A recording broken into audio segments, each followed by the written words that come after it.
What is the most tragic story in all of anime? It's not what you think.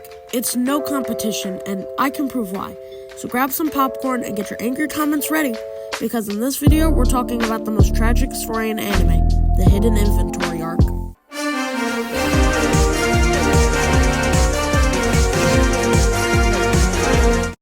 To understand the arc on a basic level, you're gonna need a recap.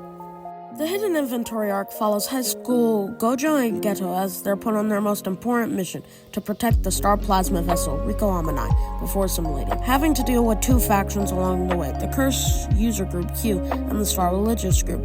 Q was defeated easily, but the Star Religious Group hires the sorcerer killer Toji put a bounty on Rico's head for 48 hours, giving 38 million yen. Toji knew that none of the bounty hunters were going to kill Rico while Gojo was protecting her. The point of the bounty was to tire Gojo out until he lowered his defenses.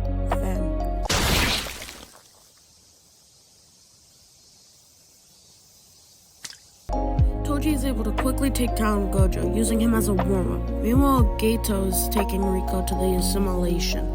There he asks the question that changes the course of all of JJK. Do you want to go? Rico, being a teenager who wants to live the rest of their life, says no, which, fair. Geto says that they're going home. Geto loses it and attacks Toji, but gets his butt handed to him. Then Toji states, "You all have the blessing of heritage, but even with that blessing, you were both beaten by a monkey like me who can't even use curse techniques." Now, if you've seen JJK Zero, you know Geto takes this to heart, but we'll talk more about that later. After this, Gojo finds Toji and explains curse techniques. On the verge of death, he finally got it. Gojo has awoken. Side note, bro was tweaking during this. Gojo makes quick work of Toji, and in his dying breath, Toji tells Gojo about how the Zenin clan will take Megumi soon. Gojo retrieves Rico's body from the Star Religious Groups and asks Geto, "Should we just kill them all?" Geto says no. After this, things have changed at JJK High. Gojo is now stronger than Geto, not on par with him anymore, so Gojo goes on more missions alone. While on one of these missions, Geto talks to Yuki.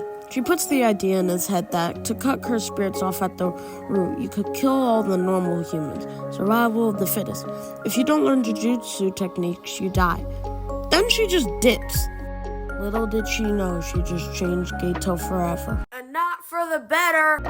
While Geto is just contemplating killing every human, his classmate, Highbar, dies on a mission way outside his league. Before even having time to process this, he is then sent on a mission where he is sent to stop cursed spirits. But they're not cursed spirits. It's just two little girls that accidentally unlocked their cursed technique. And because of this, they were locked in a cage unfairly. This is when Geto breaks and kills everyone in the village. He decides he'll kill every human. Gojo goes to confront him, and Geto poses the question, "Are you the strongest because you're Satoru Gojo, or are you Satoru Gojo because you're the strongest?" Essentially asking, does your strength make you who you are, or does who you are make you strong? Gojo then finds Megumi and takes him in as an apprentice. And that's it. Now you're caught up and we can talk about the emotional depths of the arc. Now, the Hidden Inventory arc harshly changed Geto and Gojo, but I would say Geto more. This arc pushes Geto to his mental limit and breaks him. This splits the bond between him and his best friend, and this is even more sad because we spent the entire arc focusing on their friendship even with their opposing ideologies. We started the arc with Gojo thinking that they shouldn't have to protect the weak and that the strong should be in charge. Geto thinks that they should use their powers to protect the weak, but by the end of the story, those ideas changed. Everything that happened in this arc made Geto realize that the Jujutsu sorcerers are the weak. The higher-ups send kids to handle missions that the adults should. These kids, the sorcerers, are the ones dying more. Every day, they don't have guarantee they won't die on a mission that's way out of their league. We see this happen later at the detention center with Yuji's death. Geto in his mind thinks that they're the weak, so to protect Jujutsu sorcerers from cursed spirits and the humans, he starts his mission to kill every non-Jujutsu sorcerer. On the other side of the spectrum, Gojo realizes that he needs to use his strength to protect the weak and help the next generation be better than the current ones, so that events like this don't have to happen anymore. His strength is put into question, if that his strength is all that he is. Geto was the only person that saw Gojo for Gojo and not just a weapon. Like Gojo says in chapter 236, you can ask a flower to bloom, you can admire it, but you can't tell that flower, I want you to understand me.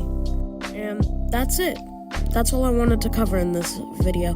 If you still disagree with me, that's okay. I just want to share my opinion on the matter. And with that, I'll see you guys in the next one.